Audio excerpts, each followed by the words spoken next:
சரவண பவ. உருவாய் அருவாய் உளதாய் இலதாய் மறுவாய் மலராய் மணியாய் ஒளியாய் கருவாய் உயிராய் கதியாய் விதியாய் குருவாய் வருவாய் அருள்வாய் குகனே. அன்பர்கள் அனைவருக்கும் வணக்கம். நான் ஆதித்ய சோனலட்சுமி பேசுகிறேன். இந்த பதிவு சிறப்பான பதிவு அப்படின்னு சொல்லலாம். கர்மக்காரகன் சனி பகவான் பயிற்சியாக போகிறாரு. மார்ச் 29 பயிற்சியாகி அவர் 2.5 வருடங்கள் ஒரு ராசியில் இருப்பார். ஏன்னா அதிக நாள் இருக்கக்கூடியவர் நம்ம சனீஸ்வர பகவான் தான். அவர் ஜூன் 2027 வரை அந்த இடத்துல தான் நம்மளுக்கு கும்பத்திலிருந்து மீனத்திற்கு சென்று அமர்ந்தவர். இந்த இடைப்பட்ட காலங்கள் அந்த இடத்துல தான் நம்மளுக்கு இருந்து பலாபலன்களை தரவிருக்கிறார். விதியை நிர்ணயிப்பவர், கர்மக்காரகன் அப்படின்னு அவரை நம்ம ரொம்ப சொல்கிறோம். அதை தாண்டி அவரை பார்க்கும்போது எல்லாருக்கும் ஒரு அச்சம். ஏன் இந்த அச்சம் அப்படின்னு பார்த்தோம்னா, இவரை பார்த்து நம்ம அச்சப்பட வேண்டியதே கிடையாது. நம்ம பார்த்து அச்சப்பட வேண்டியதெல்லாம் யாருன்னா சாயா கிரகங்கள்னு சொல்லக்கூடிய ராகு கேதுக்கள். அவங்க தான் பிக் பாஸ், நம்ம இயக்கக்கூடியவர்கள். ஒவ்வொரு 1.5 வருடமும் நம்மளுக்கு எல்லாத்தையும் மற்ற 7 கிரகங்களும் கொடுக்காத அவங்க பிடுங்கி வாங்கி செஞ்சுட்டு போயிடுவாங்க. அதே போல் நம்ம என்ன தப்பு பண்ணுறோம், ஒவ்வொரு நொடியும் 24/7 நம்ம பிக் பாஸ் தான். விஜய் டிவி பிக் பாஸ் தான். ஓட முடியாது, ஒளிய முடியாது, எல்லா இடத்துலையும் கேமரா தான் நம்மளுக்கு. நம்ம நினச்சிக்குவோம். நான் நிறைய பதிவுகளில் இதை ஏன் உங்களுக்கு நினைவூட்டுறேன், மறுபடியும் சொல்கிறேன்னா, எப்பயாவது ஒரு தடவை நமக்கு ஞாபகம் நம்ம கவனமாக நடந்துக்குவோம் இல்லையா? அதனால் ஏற்கனவே இருக்கிற கர்மாவால் தான் நம்ம பிறந்து இவ்வளோ கஷ்டப்படுறோம். இனி வரக்கூடிய காலங்களில் நம்ம எப்படி பக்குவமாக ஒரு இறை வழிபாட்டோடு, ஒரு இறை மார்க்கத்தோடு, ஒரு நேர்மறை சிந்தனைகளோடு, நம்ம அன்புணர்வோடு, அதே போல் நன்றி உணர்வோடு நம்ம நடக்கும்போது நமக்கு எல்லாமே ப்ளஸ் ஆர் மைனஸ் எல்லாமே நம்ம சரிசமமாக பாவித்து பக்குவமாக கடந்துடுவோம். போதும், இந்த கர்மாவை இந்த ஜென்மத்தில் அனுபவித்தது போதும். இனி வரக்கூடிய அடுத்த பிறவிலையாவது நம்ம ஒரு நிம்மதியான வாழ்க்கை வாழணுன்றதுக்கு தான் இந்த இன்ட்ரோலே நான் உங்களுக்கு இவ்வளோ பெரிய விளக்கம் கொடுக்குறேன். அன்பர்கள் அனைவரும் இந்த சனீஸ்வர பகவான் பயிற்சியாகி 12 ராசிக்கும் சிறப்பான பலாபலன்களை தரவிருக்கிறார். ஏன்னா ஒரு 6 ராசி ரொம்ப அருமையாக இருக்கும். ஒரு 6 ராசி கொஞ்சம் கவனமாக நடந்துக்கணும். எப்படிலாம் நம்ம கவனமாக நடந்துக்கலாம், இதை எப்படி நம்ம டேக்கிள் பண்ணிட்டு போகிறது? ஏன்னா சனீஸ்வர பகவானை பொறுத்த வரைக்கும் அவரை மாதிரி நன்மையை தரக்கூடியவரும் இல்லை. அவரை மாதிரி ஒரு கொடுங்கோல் அப்படின்னு சொல்லுவோம் இல்லையா, ஒரு ஹிட்லரை பார்த்துருக்குறோம். நான் அதே போல் நம்ம மகாபாரதத்தில் நமக்கு 2 கேரக்டர் இருக்கு இல்லையா, ஒன்று தர்மர், ஒன்று துரியோதனன். அந்த மாதிரி 2 கேரக்டருமே அவர் பார்த்துருப்பார். அப்போ சனி கொடுத்தால் தடுப்பவர் எவர்? நல்லதும் அதுவே, கெட்டதும் அதுவே. அவர் எப்படி இருக்காரு? அவர் திரிகோணத்தில் வந்தாலும் சரி, கேந்திரத்தில் வந்தாலும் சரி, இல்லை மற்ற இடங்களில் வந்தாலும் சரி, 3 கேட்டகரி, 1, 5, 9, 1, 4, 7, 10, நமக்கு 3, 6, 8, 12 இந்த இடங்கள்லாம் வந்தால் நம்ம எப்படி இருக்கணும்? அப்போ 1, 5, 9 வந்தால் நம்மையும் யாருக்காக வாழ்கிறோமோ நம்ம குலத்தையுமே பாதிக்கும். கேந்திரத்தில் வரும்பொழுது நம்மளுடைய வாழ்வாதாரத்தையே பாதிக்கும். நம்ம யாரை ரொம்ப இது பண்ணுறோமோ அந்த உறவுகளை, அதே போல் நம்மளுக்கு பொருளாதார வகையில் நம்மளை ரொம்ப அன்றாட ஒரு வாழ்க்கையை லீட் பண்ணுறதுக்கு ரொம்ப ஸ்ட்ரகிள் பண்ணுவோம். அடுத்த மற்ற இடங்களில் இருக்கும்பொழுது நம்ம மற்றவங்களோட மிங்கிள் பண்ணி போகிறதையும் மற்றவங்களோட நம்மளுக்கு கிடைக்கக்கூடிய விஷயங்களையும் நம்மளுக்கு தடுக்கும். அப்படின்னு இப்படிலாம் நிறைய விஷயங்கள் இருக்குது. இதை தாண்டி இந்த சனீஸ்வர பகவான் வெறும் இதை மட்டும் நம்ம அப்படியே பிளைண்டாக பார்க்கக்கூடாது. அவர் யாரோட தொடர்பில் இருக்கிறாரு, அவர் எப்படி இருக்கிறாரு, அதை வைத்துத்தான் மற்ற பலன்களை, நம்ம பிறப்பு ஜாதகம் தான் நமக்கு முழுமையான துல்லியமான பலன்களை கொடுக்கும். அப்போ இப்போ பிளேஸ் ஆகக்கூடிய கும்பத்திலிருந்து அவருடைய மூல திரிகோணம் பலம் பெற்ற வீட்டிலிருந்து கால சக்கரத்தின் 11லேருந்து 12க்கு போகக்கூடிய சனி உலகளாவிய அளவில் மிகப்பெரிய மாற்றங்களை ஏற்படுத்துவார். அதை இயற்கை சீற்றங்கள்லேருந்து, உலக பேரழிவுகள்லேருந்து, அதே போல் நாடுகளுக்கு ஏற்படக்கூடிய பிரச்சனைகள்ல இருந்து, நம்முடைய சாதாரண மனிதனின் வாழ்வாதாரத்திலிருந்து, அரசியலிருந்து, அதே போல் நம்ம சமூகத்தில் ஏற்படக்கூடிய அனைத்து விதமான மாற்றங்களுக்கும் காரணகர்த்தா அவரே தான். அதை பற்றி நம்ம பதிவுகளில் தெளிவாக காணலாம். பதிவை முழுமையாக கேளுங்க. இதில் சொல்லியிருக்கின்ற இறை வழிபாடு, அதே போல் எளிமையான ஒரு ஆன்மீக பரிகாரங்களை எல்லாம், வழிபாடு தான் பரிகாரம் சொல்வதை விட, பின்பற்றி உங்கள் வாழ்வை வளமாக்கி கொள்ளலாம். மேஷராசி மேஷ லக்னத்திற்கான சனி பயிற்சி பலன்களை காணவிருக்கிறோம். காலச்சக்கரத்தின் ஆரம்ப வீடு அப்படின்னு சொல்லலாம். இதில் இருக்கக்கூடிய நட்சத்திரங்கள் நீங்கள் பார்த்தீங்கன்னா அஸ்வினி, பரணி, கார்த்திகை, இந்த 3 கேட்டகரியில் நட்சத்திரங்கள் இருக்குது. இப்போ மேஷத்துக்கு இது வந்து ஏழரை சனியில் ஆரம்ப காலகட்டம். எந்த தரப்பினருமே நமக்கு தசாபுதி சிறப்பாக இருக்குது, சிறப்பாக இல்லை, எங்களுக்கு வந்து அந்த புத்தியே வரல, எங்களுக்கு ஒரு நல்ல இடத்துல பிளேஸ் ஆகிருக்கு அப்படின்னா கூட ஏதாவது ஒரு சில மாற்றங்கள், தாக்கங்கள் நம்ம வந்து கடந்து தான் வரணும். இதுதான் வந்து நிதர்சனம். ஏன்னா அவர் கர்மக்காரகன். நம்ம வந்து பெரிய மகான்கள்லாம் கிடையாது. நம்மளையே அறியாமல் ஒரு சில தவறுகளை செஞ்சுருப்போம். போன ஜென்மாவில் நம்ம என்ன பண்ணமோ இந்த ஜென்மாவில் வந்து ஏதாவது ஒரு வகையில் பிரச்சனைகளை சந்தித்து கடந்து வந்து கொண்டிருக்கிறோம்.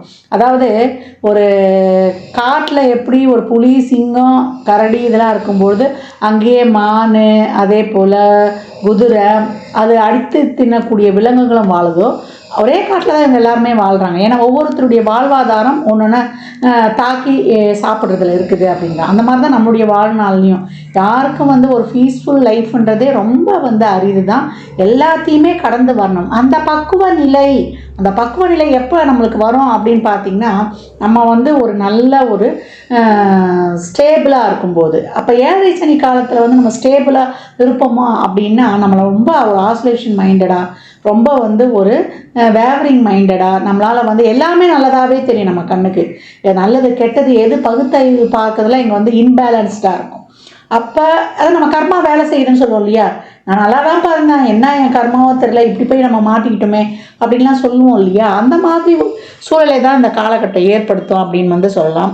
இதுலேயே மேஷ ராசியில் வந்து 1 வயது குழந்தையிலேருந்து 90 வயது குழந்தை வரைக்கும் இருக்குது. இதில் first round, second round, third round நம்ம வந்து பிரிச்சுடுறோம். இது எப்படி எடுக்கிறது அப்படின்னா நம்ம பின்னாடி விரிவாக பார்க்கலாம். இதை இப்போ உங்களுக்கு வந்து இப்போ சந்திரனுடைய சனி இருக்குது, இல்லை சந்திரனுக்கு முன்பின் வீடுகளில் சனி இருக்கும் பொழுதும் உங்களுக்கு வந்து ஏழரை சனியாக நம்ம எடுத்துக்கலாம். சந்திரனை தொட்டு ஒரு 2 வீடுகளில் சனி இருக்கும் பொழுதும் ஏழரை சனியாக நம்ம வந்து இதை வந்து நம்ம கால்குலேட் பண்ணுறோம். சந்திரனோடவோ சந்திரனுக்கு முன்பின் வீடுகளில் இருக்கும்போது நம்ம ஏழரை சனி காலகட்டத்தில் பிறந்திருப்போம். அப்போ வந்து நம்மளுக்கு ஒரு 27 வயதுக்குள்ளேயே ஒரு சிலருக்கு 2வது ரவுண்டு ஆரம்பிக்கும். அப்படிலாம் பிறக்கல, நாங்கள் தள்ளி தான் பிறந்திருக்கிறோங்களுக்கு 27 வயதுக்குள்ளே முதல் ரவுண்டாக இருக்கும். இப்போ நம்மளுக்கு ஒரு 45 வயதுக்குள்ளே, மேக்ஸிமம் ஒரு 55 வயதுக்குள்ளே இருக்கிறவங்களுக்கு செகண்ட் ரவுண்டாக இருக்கும். 55 வயதை கடந்தவர்களாக இருந்தால் தேர்ட் ரவுண்டு. அதுக்கு மேலே ஒரு 70 வயது கடந்த மேலே ஃபோர்த் ரவுண்டு கூட இருக்கும் அப்படின்லாம். இது வந்து விரய சனி, பொங்கு சனி, நம்மளுக்கு வந்து தங்கு சனின்னுவாங்க, மாரக சனின்னுவாங்க, எப்படி வேண்டுமானாலும் இதை அழைப்பாங்க. இப்போ என்ன பண்ணணும்? மேஷ ராசி லக்னக்கார அன்பர்கள், ஏழரை சனி வந்துருச்சு அப்படியே நம்ம பயந்து உட்காந்துட முடியுமா? அன்றாட வாழ்வை வந்து நம்ம வந்து கடந்து தான் வரணும். இந்த காலகட்டம் மேஷராசி அன்பர்கள் முதல் ரவுண்டாக இருக்கவங்களுக்கு நிறைய செலவினங்கள் இருக்கும். ஒரு விரைய செலவு, எதை தொட்டாலும் ஒரு விரைய செலவு, அது உடல் ஆரோக்கிய குறைபாடு, ஒரு ஹெல்த் இஷ்யூ, வேலையில் நிறைய அலைச்சல் திருச்சல் இருக்கும், இங்கே அங்கே ஒரு இருக்கும். இந்த அலைச்சல் திருச்சல்லாம் நீங்கள் அக்செப்ட் பண்ணிக்கோங்க. 12 சனி அமர்ந்திருக்கிறார். உங்களை பொறுத்த வரைக்கும் தொழில் ஸ்தானாதிபதி, 11ஆம் அதிபதி. அப்போ இங்கே வந்து உங்களுடைய எனர்ஜி வந்து விரயமாக போகுதா, உங்களுடைய டைம் விரயமாக போகுதா, உங்களுடைய பணம் விரயமாக போகுதா அப்படின்னு வந்து நம்ம பார்க்கலாம். ஏன்னா வந்து இந்த காலகட்டம் அலைச்சல் திருச்சலோடு ஒரு வேலையை மேற்கொள்ளணும். வேலையில் வந்து ஒரு டைம் வந்து நம்ம வந்து எதிர்பார்க்கவே முடியாது. அந்த டைமை கடந்து நம்ம வந்து உழைக்க வேண்டியது இருக்கும். நீங்கள் அந்த மாதிரி வேலைக்காக நீங்கள் கூடுதலாக உழைக்க போடும்பொழுது, ஒரு அலைச்சல் திருச்சலோடு இருக்கும்பொழுது உடல் விரயம் நீங்கள் ஏற்படுத்தணும். நம்முடைய உழைப்பு இங்கே அதிகமாகும்பொழுது நம்மளுடைய ஒரு உடல் சுகவீனம், ஒரு பொருளாதார விரயம் இதெல்லாம் மட்டுப்படும். ஏன்னா அவர் பார்க்கக்கூடிய இடங்கள் 2, 6, 9. அப்போ 2 என்ற தனம், குடும்ப, வாக்குஸ்தானம், அந்த பொருளாதார விரயம், கையிருப்பு குறையிறதுலேருந்து, அதே போல் நம்மளுக்கு வந்து ஒரு தொழில் 6ஆம் இடம் சொல்லக்கூடிய நம்மளுடைய டெய்லியும் அன்றாடம் வருமானம், அதே போல் ஒரு சர்வீஸு, ஒரு நோய், கடன், எதிரி, இந்த விஷயங்களில் இதெல்லாம் வந்து நம்மளுக்கு வந்து ஒரு அனுகூலமான நிலையை வந்து எதிர்பார்த்து கடந்து வந்துடலாம் அப்படின்னு வந்து சொல்லியாச்சு. வேலையில் எந்த ஒரு நம்ம வந்து ஒரு டைம் ஃபிக்ஸ் பண்ணாமல் அந்த வேலைக்காக நம்மளை ரொம்ப சமர்ப்பிக்கிறது. நம்ம தொழிலில் வெற்றி பெறணும்னு நான் ஏற்கனவே சொல்லியிருப்பேன். ஒரு 2 விஷயங்களை ஃபாலோ பண்ணணும்னு சொல்லிட்டு. ஒன்று, கிடைச்ச தொழிலை நேசிக்கணும், இல்லை நம்மளுக்கு பிடிச்ச தொழிலுக்கு போகணும். பிடிச்ச தொழிலுக்கு எல்லாருக்கும் கிடைக்குதா? படிக்கிறோம், சம்மந்தமே இல்லாத ஒரு வேலைக்கு போகிறோம். அதனால் இந்த காலகட்டம் மேஷராசி அன்பர்கள் நமக்கு கிடைக்கிற வேலையை நம்ம எடுத்துக்கணும். நான் ஏற்கனவே இளைஞர்களுக்கு அதான் சொல்லுவேன், உங்களை பொறுத்த வரைக்கும் தொழிலில் எப்போவுமே அதிகப்படியான ஸ்ரத்தை போடணும். ஏன்னா உங்களுக்கு பாதகாதிபதியாக இருக்கிறார். இந்த காலகட்டம் தொழிலில் உடன்பணிப்புகளில் மேலக அதிகாரி இவங்ககிட்டெல்லாம் ரொம்ப கவனமாக இருக்கணும். மார்ச் ஏப்ரல் மே வரைக்குமே உங்களுக்கு சுக்கிரனும் கொஞ்சம் உச்சமாகி அவர் கொஞ்சம் ஃபேவரபுளாக பண்ணிவிடுவார். அப்போ என்ன பண்ணால் கஷ்டம் இருந்தாலும் நம்ம அதை உழைக்கக்கூடிய ஒரு இதுவும் நமக்கு கொடுத்துருவார் அப்படின்னு சொல்லலாம். மாணவர்கள் படிப்பில் ரொம்ப கவனமாக இருக்கணும். படிப்பை விட்டு வேறு எந்த சிந்தனையும் போகக்கூடாது. ஒரு ஹாஸ்டலில் தங்கி படிக்கிறது, வெளியூரில் தங்கி படிக்கிறது, படிப்புக்காக ரொம்ப எஃபர்ட் போடுறது, அதற்கான நிறைய முயற்சிகளை எடுக்கிறது. ஒரு தடவையில் முடியாது, 2-3 தடவை அந்த செயல்களை செய்கிற மாதிரி இருக்கும். உங்களுடைய பெரியவங்களை கொஞ்சம் ஆலோசனை கேட்டு நீங்கள் அதெல்லாம் ஃபாலோ பண்ணிக்கலாம். அதே போல் இல்லத்தரசிகளுக்கு இந்த காலகட்டம் நிறைய ஒரு பணிச்சுமை, மனச்சுமை இதெல்லாம் இருக்கும். இதெல்லாம் ஓவர் கம் பண்ணி வந்துடலாம். ஏன்னா அதுக்கப்புறம் உங்களுக்கு குருவுடைய பெயர்ச்சியும் வந்துடும் அப்படின்னு சொல்லலாம். இந்த காலகட்டம் உங்களை பொறுத்த வரைக்கும் இது ஒரு 2வது ரவுண்டாக இருக்குது அப்படின்றவங்களுக்குலாம் நல்ல ஒரு சுப விரயங்களாக இருக்கும். ஒரு வீடு கட்டுவோம், ஒரு லோனில் ஒரு வண்டி வாங்குவோம், அப்படி இல்லை ஏதாவது ஒரு முதலீடுகளை செய்வோம், ஒரு தேவைக்கான ஒரு ட்ரஸ்ட்டு ஈடுபாடு, 4 பேருக்கு நல்ல விஷயங்களை செய்வது, இந்த மாதிரி உங்களை பில்டப் பண்ணிக்கோங்க. அதே போல் ஒரு 3வது ரவுண்டாக இருக்குதுன்னா யார்கிட்டையும் எந்த எதிர்பார்ப்பையும் வச்சுக்காதீங்க. உங்களுடைய வேலை நீங்கள் ஒன்றுன்னு இருங்க. அடுத்தவங்ககிட்ட எதிர்பார்த்து வாழணும்னு நினைக்காதீங்க. இந்த காலகட்டம் அடுத்தவருடைய உதவி கிடைக்காது. உங்களுடைய திறமையும் உங்கள்கிட்ட இருக்கிற பொருளும் உங்கள்கிட்ட நீங்கள் இது வரைக்கும் கடந்து வந்தீங்க இல்லையா அனுபவம், அதை வைத்து நீங்கள் பக்குவமாக கடந்துடணும். உடல் ஆரோக்கியத்திலையும் அடுத்தவங்ககிட்ட எந்த எதிர்பார்ப்பும் வைத்து கொள்ளாத போது இந்த 7 சனி உங்களை என்னமே செய்யாது அப்படின்னு சொல்லலாம். ஒரு 4வது ரவுண்டாக இருக்குது ஒரு சிலருக்கு அப்படின்னு ஒரு 80 வயதை கடந்தவங்களுக்குலாம் உடல் ஆரோக்கியத்தில் பார்த்துட்டு எப்பவுமே இறைவனுடைய திருநாமங்களை சொல்லிட்டு நம்ம கடந்து வந்துடணும். குடும்பத்தில் ரொம்ப கவனம் இருக்கணும். ஒவ்வொரு வருவாயை, ஒவ்வொரு பைசாவை நம்ம வாங்கினா கூட இறைவனுக்கு நன்றி சொல்லணும். நம்ம எவ்வளோக்கு எவ்வளோ உழைப்பு போடுறோமோ முதலீடு இந்த காலகட்டத்தில் போடுறதை தவிர்க்கணும். ஒரு வெளியூர் வேலை வாய்ப்பு, நான் பணம் செலவு பண்ணி போகிறேன், இல்லை ஒரு முதலீடு பண்ணுறதுக்கும் அவங்க சுய ஜாதகத்தை இந்த காலகட்டம் நம்ம ஆய்வு செய்து கொள்ளணும். நம்மளுக்கு எப்படி இருக்குன்னு கையிருப்பு பணம் குறைய போகுது. அப்போ நம்ம என்ன பண்ணோம், இந்த காலகட்டம் நம்ம ஒரு நல்ல விஷயங்களாக பண்ணிக்கிறதோ இல்லை போக போகிற பைசாவை நம்ம மனம் மோந்து 4 பேருக்கு ஒரு தர்ம காரியங்கள் பண்ணிடுறது, இதெல்லாம் ரொம்ப நம்ம சாதகமாக ஒரு அனுகூலமாக செய்து கொள்ளலாம். உடல் ஆரோக்கியத்திலையும் வண்டி வாகனங்களில் செல்லும்பொழுது கொஞ்சம் கூடுதல் கவனம் வேணும்.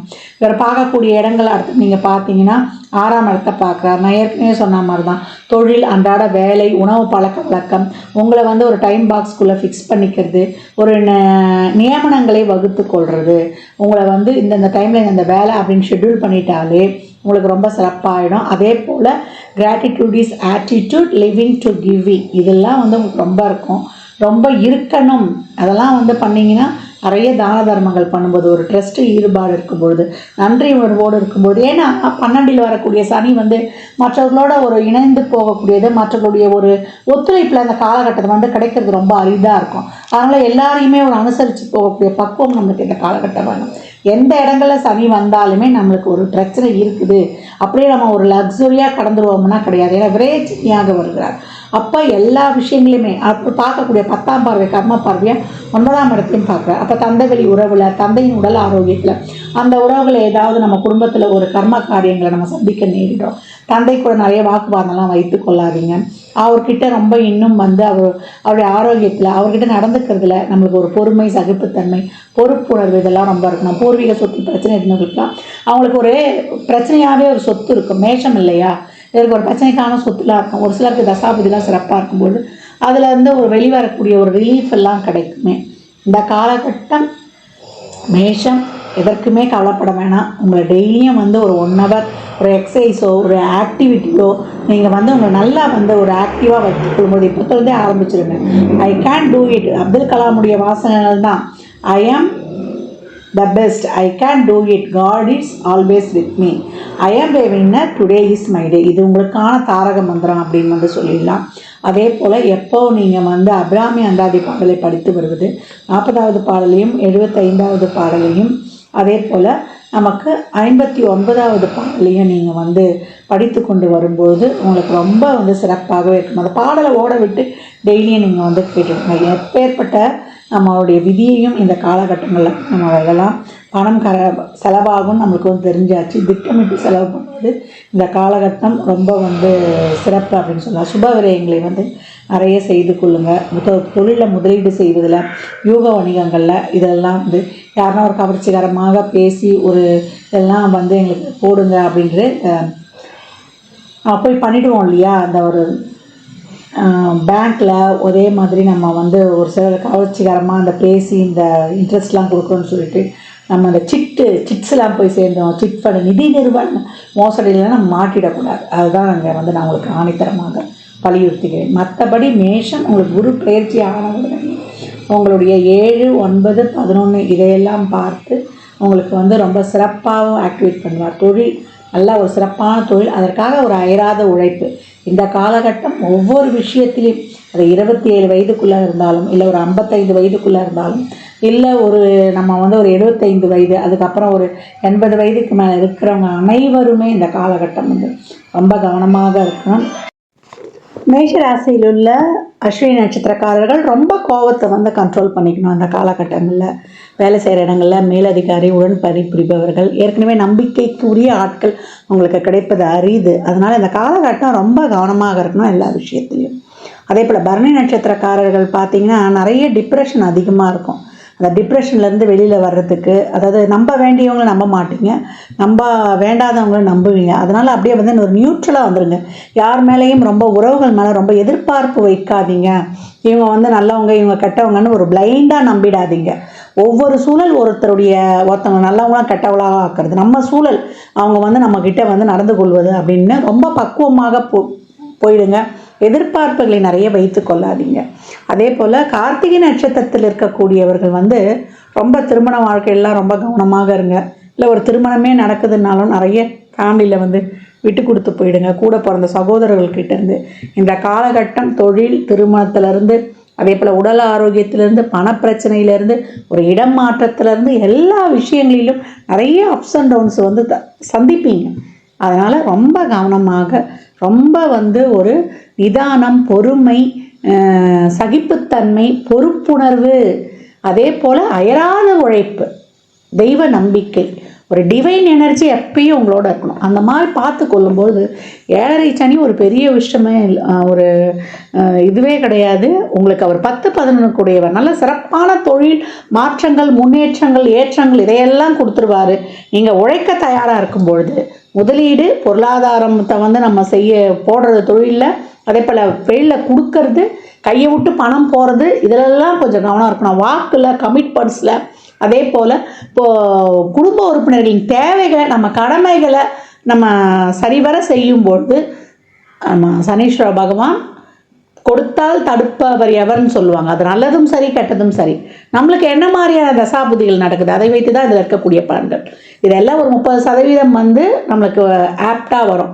மற்றபடி அவங்களுடைய தசாபுதிகள் தான் அவங்களுக்கு. அதனால் 7.5 சனி வந்துருச்சு அப்படின்ட்டு நம்ம அஞ்ச வேண்டியதே கிடையாது. மேஷம் இந்த காலகட்டம் சனிக்கிழமை தோறும் மதியம் 1 to 2 நம்ம ஒரு அன்னதானம் பண்ணுறது, இல்லை உங்கள் பிறந்த ஜென்ம நட்சத்திர நாளில், அப்படி இல்லை இதில் இருக்கக்கூடிய அஸ்வினி நட்சத்திரம் ஒவ்வொரு மாத பிறப்புலையும் அன்னதானம் பண்ணணும். அன்னதானம் எவ்வளோக்கு எவ்வளோ பண்ணுறீங்களோ உங்களுக்கு ரொம்ப சிறப்பாக இருக்கும் உங்களுடைய வாழ்நாள். அதை எலுமிச்சங்காய் ஊறுகாவோட ஒரு வாட்டர் பாட்டில் தண்ணியோட 11 ரூபா 21 ரூபா சில்லறை பணை வைத்து தரும்பொழுது மேஷம் என்றைக்குமே வந்து ஒரு சிறப்பான முன்னேற்றத்தின் பாதையில், அது 7.5 சனியாக இருந்தாலும் கூட. ஏன்னா நம்மளுக்கு இதையே கேட்டகரி பிரிச்சிருக்கும். எதுலேயுமே நம்ம ஒரு அப்ஸ் அண்ட் டவுன்ஸ் சந்திக்க போகிறோம். அதை எப்படி இறைவனை வந்து நம்ம கெட்டியாக அந்த காலகட்டம் பிடிச்சிக்கணும்.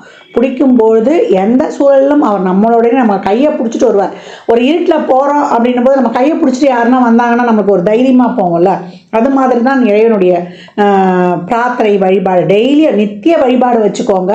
உங்களுக்கு வந்து ரொம்ப ஒரு சிறப்பான பாதையை உங்களுக்கு காட்டும். இந்த பலன்கள்லாம் கோள்களின் கோச்சார நகர்வை வைத்து சொல்லப்பட்டிருக்கு. உங்கள் சுய ஜாதகத்தில் இப்போ என்ன தசாபுதி நடக்குது, அது எதற்காக உங்களுக்கு ஊக்கப்படுத்துது, திருமணம், குழந்தை பாக்கியத்திற்கா, இல்லை பொருளாதார முன்னேற்றத்திற்கா என்பதுதான் உங்கள் சுய ஜாதகத்தை ஆய்வு செய்வதன் மூலம் மட்டுமே நான் தெளிவாக அறிந்து கொள்ள முடியும். நிறைய ட்ரஸ்ட் ஈடுபடும். அதையே உங்களுக்கு திருப்பி திருப்பி சொல்கிறேன்னா, இந்த காலகட்டம் வந்து நம்ம டக்குன்னு எடுத்த உடனே எல்லாத்தையுமே ஒரு பிளைண்டாக நம்புறதோ, ஒரு அவசரப்படுறதோ, ஒரு முன்கோவம் வச்சுக்கிறதோ இதில் மட்டும் தவிர்த்துச்சுன்னா மேஷம் என்றைக்குமே ஒரு சிறப்பான மேன்மையோடு எல்லா சூழல்லையும் கடந்து வந்துடும் அப்படின்னு வந்து தைரியமாக சொல்லலாம். மேஷ ராசி லக்னக்கார அன்பர்களுக்கு என் மனமார்ந்த வாழ்த்துக்கள் தெரிவித்துக்கிறேன். வாய்ப்பு இருப்பவர்கள் திருக்கொல்லிக்காடு, திருநள்ளாறு, குச்சானூர் இப்படின்னு சனீஸ்வர தலங்களுக்கு வாய்ப்பு இருக்கும்போது சென்று வாங்க. அதே போல் நிறைய சிவ வழிபாடு வைத்துக் கொள்ளுங்கள். சிவ வழிபாடு வைத்துக் கொள்ளும்பொழுது ரொம்ப சிறப்பான பலன்களை தாராளமாக பெற்றுக்கொள்ளலாம்.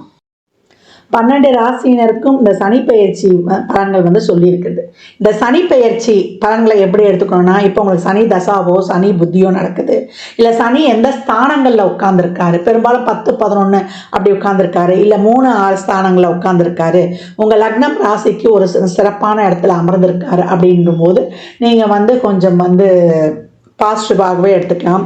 சனியோட வந்து ஒரு சுக்கிரனோ ஒரு புதனோ ஒரு குருவோ இருந்தால் உங்களுக்கு அதிக அளவு சாதகமற்ற பலன்கள் நடக்காது. ஒரு ராகு, கேது, சூரியன், செவ்வாய் இவங்க இருந்தாங்கன்னா அவங்க கொஞ்சம் கவனமாக இருக்கணும். இதே ஒரு சனி தசா, ராகு புத்தி, கேது புத்தி, சூரிய புத்தி, சந்திர புத்தி இதெல்லாம் நடக்குது அப்படின்னும் பொழுது பகைகளோடு இருந்து அவர் தசை நடத்துகிறாரு, அவர் இருக்கக்கூடிய ஸ்தானங்களும் சிறப்பு இல்லைன்னா நீங்கள் வந்து ரொம்ப கவனமாக இருக்கணும் அப்படின்னு வந்து எடுத்துக்கலாம். இதே ஒரு சுக்கிர தசா, குரு தசா, ஒரு புதன் தசா நடக்குதுன்னா நீங்கள் கொஞ்சம் வந்து கடந்து வந்துடலாம் அப்படின்னு வந்து சொல்லலாம். எல்லா சூழலில் இருக்கிறவங்களும் இந்த காலகட்டம் வந்து ஒரு பிரச்சனையை சந்தித்து தான் நம்ம வந்து ஒரு நன்மையும் எதிர்பார்ப்போம். ஒரு லெசன் எடுத்துருவார். ஒரு சனி பகவான் வராருனாலே அந்த பாவத்தை நம்மளை சரி பண்ணி கொடுக்கணும். அப்போ நீங்கள் வந்து எதுலேயும் உங்களுக்கு பிரச்சனை இருக்கா, உங்கள் உடல் ஆரோக்கியத்தில் பிரச்சனை இருக்கா, இல்லை உங்கள் லைஃப்பில் பிரச்சனை இருக்கா, உங்கள் குடும்பத்தில் பிரச்சனை இருக்கா, உங்களுடைய உறவு முறையில் பிரச்சனை இருக்கா, நீங்கள் போகிற வழியில் உங்களுடைய சிந்தனையில் உங்கள் சிந்தனை தெளிவில்லாமல் இருக்கா, உங்கள் தொழிலில் பிரச்சனை இருக்கா, அதே போல் நீங்கள் சமூகத்துக்கக்கூடிய சமுதாயத்தில் இருக்கான்னு எல்லாத்துலேயும் இருக்கக்கூடிய பிரச்சனைகளை சுட்டி காட்டி அதை வந்து நீங்கள் இந்த காலகட்டம் அதை வந்து சரிப்படுத்தி கொள்வதற்காக தான் வந்து நம்மளுக்கு இவர் இந்த 7 சனி காலகட்டங்களில் வர்றாரு. இந்த கர்மாக்களை வந்து நம்ம அனுபவித்துடணும். இதை வந்து நம்ம அனுபவிக்கணும்னு வச்சுக்கோங்களேன், நான் ஏற்கனவே பதிவுகளை சொன்ன மாதிரி தான் அடுத்த ஜென்ரேஷனுக்கு வந்து நம்ம கடத்திடுவோம். இப்போ வரக்கூடிய இந்த 7 சனியில் நம்ம ஏன் கண்டு நடுங்குறோம், நம்ம என்னென்ன தப்பு பண்ணுறோம், ஒவ்வொரு வினாடியும் ஒவ்வொரு நொடியும் இந்த ஜென்மத்தில் பண்ணுறது அடுத்த ஜென்மத்தில் 2, 6, 10 வந்துடும். நம்ம போன ஜென்மத்தில் செய்தது தான் இந்த காலகட்டத்தில் 4, 8, 12 ஸ்தானங்களில் இருந்து நம்மளுக்கு வந்து பலன்களை கொடுக்க போகுது. அதனால் 7 சனி வந்துருச்சுன்னு யாரும் கவலைப்படவே வேண்டாம்.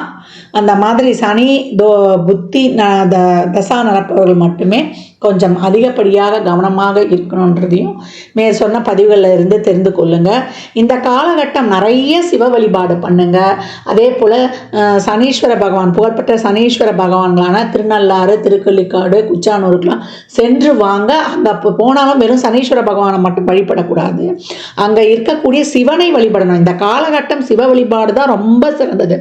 ஆரோக்கிய குறைபாடு இருக்கா, சிவனுக்கு பிரதோஷத்துலேயோ இல்லை அமாவாசையிலேயோ இல்லை அஷ்டமி நாட்களில் பைரவருக்கோ நீங்கள் வந்து விபூதி அபிஷேகம் வாங்கி கொடுப்பது, செல்வ செழிப்புக்கு சந்தனத்தை வாங்கி கொடுப்பது, தோஷங்கள் இருக்குது போகணும் அப்படின்னா பால் வாங்கி கொடுப்பது, அதே போல் நிறைய வந்து உங்களுக்கு அருகம்புல் வாங்கி விநாயகரை வழிபடுவது. விநாயகர் வழிபாடு தொடர்ந்து பண்ணணும். ஏன்னா சித்தி புத்தி, அதாவது சிந்தனையையும் கொடுத்து புத்தியையும் கொடுத்து வெற்றியையும் கொடுத்துருவார். சிந்தனை தெளிவை கொடுத்து நல்ல அறிவை கொடுத்து வெற்றியையும் வந்து அவர் வந்து கொடுத்துருவார் அப்படின்னு வந்து சொல்லலாம்.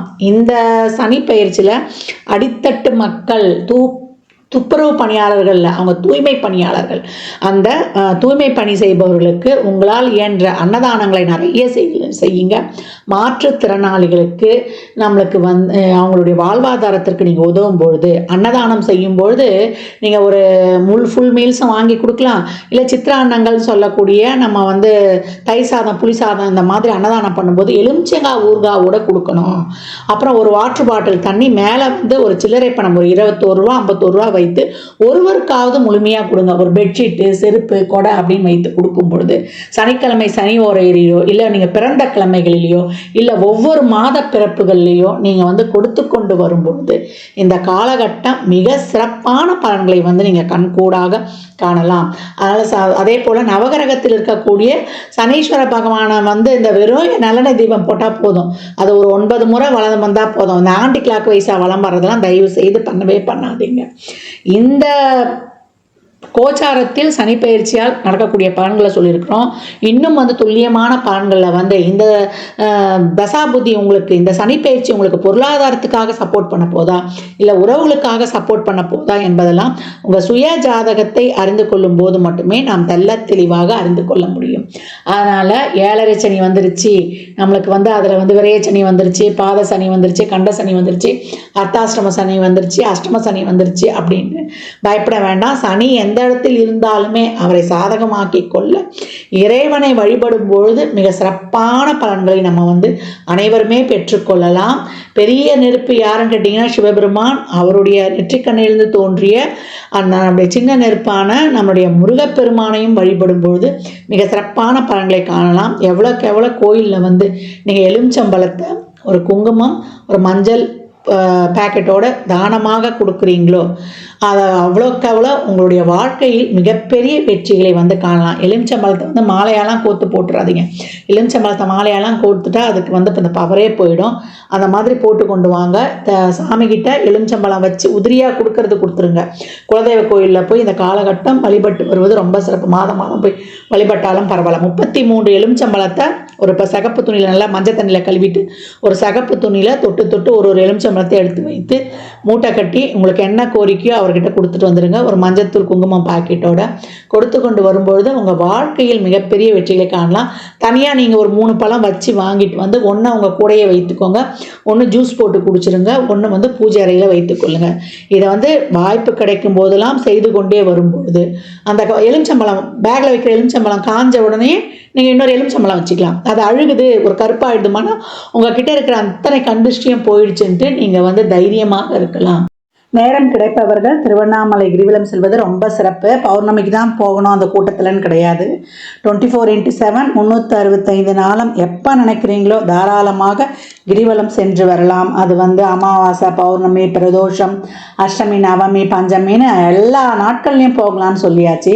சித்தர் ஜீவசமாதி வழிபாடு செய்வது, அங்கே போய் அமர்ந்து மெடிடேஷன், யோகா, தியானம், மெடிடேஷன் தியானம் பண்ணுவது. யோகா நம்ம உடம்புக்கும் நல்லா புத்துணர்ச்சியை கொடுத்துரும். தினமும் பண்ணும்பொழுது டே டு டே நம்ம உடம்பை ஆக்டிவாக வச்சுக்கிறது. நான் ஏற்கனவே சொன்ன மாதிரி தான் எக்ஸசைஸு. அதே போல் உணவு பழக்க வழக்கத்தில் இயற்கை உணவுகளை சாப்பிடுவது, நல்ல தமயந்தி படம் பார்ப்பது, ஹரிச்சந்திரா படம் பார்ப்பது, இல்லை அந்த கதைகளை கேட்பது. ஏன்னா 7.5 சனியினால தான் அவங்களுக்கு அந்த கதையே நடந்தது. இதெல்லாம் பார்க்க இதுவுமே வாழ்க்கைக்கு ஒரு டெக்னிக் ஆகிடும். 1, 4, 7, 10 பிறப்பு ஜாதகத்தில் சனி இருக்குமா, இப்போ கோச்சாரத்தில் அப்படி வர்றவங்களுக்கும், ஜென்ம சனியாக இருக்கிறவங்களுக்கு, அர்த்தாஷ்டம சனியாக இருக்கிறவங்களுக்கு, கண்ட சனிகளாக இருக்கிறவங்களுக்கு, 10 சனி வரவர்களாக இருந்தாலும் இந்த கதைகளை படிப்பது. பொதுவாக எப்போவுமே இந்த சரித்திர கதைகளை, சனி தோஷம் இருக்குது, சனி தசா புத்தியோ நடக்குதுன்றவங்க கூட பார்க்கும்பொழுது மிகப்பெரிய ரிலீஃப் கிடைக்கும். அதாவது மன அழுத்தம் நிறைய ஆகிடும், ஒரு பயம் பற்றிக்கொள்ளும். இதெல்லாம் நீங்குவதற்கு தான் இந்த செயல்பாடுகள்லாம். இதில் எல்லா விதமான செயல்பாடும் சொல்லியிருக்கிறேன். யாரால் என்னென்ன முடியுமோ தாராளமாக பின்பற்றுங்க. வாரத்தில் ஒரு நாள் உங்கள் குழந்தை கிழமையில் எழுந்து நீங்கள் பிரம்ம முகூர்த்தத்தில் தீபம் போடுவீங்களோ, இல்லை 6 to 7 அந்த நாளில் வரக்கூடிய ஓரை, இப்போ ஞாயிற்றுக்கிழமைனா 6 to 7 சூரிய உரையாக வரும். அதே போல் 1 to 2 சூரிய உரையாக வரும். அதே போல் இரவு 8 to 9 அதே சூரிய உரையாக வரும். இல்லை அந்த ஓரையில் விளக்கு போடுறதோ, இல்லை 4 to 6 நித்திய பிரதோஷத்தில் விளக்கு போடுறதோ, தீபம் ஏற்றி வழிபடும் பொழுதும், அன்னதானங்கள் செய்யும் பொழுதும், இறைவனுடைய திருநாமங்களை கோளறு பதிகம் கேட்பது, அதே போல் அனுமன் சாலிசா, அதே போல் பைரவ அஷ்டகம், துர்கா அஷ்டகம், சத்ரு சமார திருசதி, இதெல்லாம் கேட்க கேட்க கேட்க உக்ர தெய்வங்களையும் காவல் தெய்வங்களையும் வழிபட உங்களுக்கு அனைத்து விதமான பலன்களும் கிடைக்கப்பெறும் அப்படின்னு சொல்லலாம். பதிவு பெரிய பதிவாக தான் கொடுத்துருக்குறேன். இதை பொறுமையாக பாருங்கள். இதை பார்த்தீங்கன்னா எளிமையான செயல்பாடுகள் இதெல்லாம் நீங்கள் செய்ய செய்ய உங்கள் வாழ்க்கையில் மிகப்பெரிய முன்னேற்றங்களும் மாற்றங்களும் ஏற்றங்களும் எந்த கிரக பயிற்சியிலையும் நீங்கள் பெற்றுக்கொள்ளலாம்.